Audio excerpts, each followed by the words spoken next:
हवा म्हणलं तर आता आपल्याकडे काँग्रेसची उमेदवारी अगदी साहेबांनी हे जिल्ह्याचे नेते आमदार बंटी साहेबांनी अगदी नवीन चेहऱ्यांना संधी दिलेली आहे आणि इथं बघायला गेलं तर या मतदारसंघाची जी तोडमोड झालेली आहे या असून सुद्धा आपल्याकडे एक चांगल्या चेहऱ्यांना साहेबांनी या ठिकाणी संधी दिलेली आहे आणि निश्चितच त्यांचा विजय हा निश्चितच आहे. कारण काँग्रेस हा राष्ट्रीय पातळीवरला पक्ष आहे आणि आपल्याला माहित आहे आज जातीचं राजकारण काही पक्ष करतायत पण काँग्रेसनं आजपर्यंत कधीही जातीचे राजकारण केलेलं नाही आणि सर्वसामान्यांच्या मध्ये अजूनही काँग्रेसविषयी आस्था आहे आणि निश्चितच या ठिकाणी जिल्हा परिषदेवरती काँग्रेसचा झेंडा फडकतो. तुषार पुजारी सुद्धा एक सामान्य कार्यकर्त्याची दखल काँग्रेस पक्षाने या ठिकाणी घेतलेली आहे.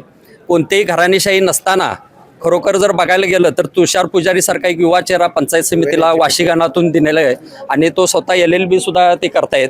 तर एक चांगली जमेची बाजू आहे, एक युवकांची फौज त्यांच्याबरोबर आहे. काय होईल या निवडणुकीत?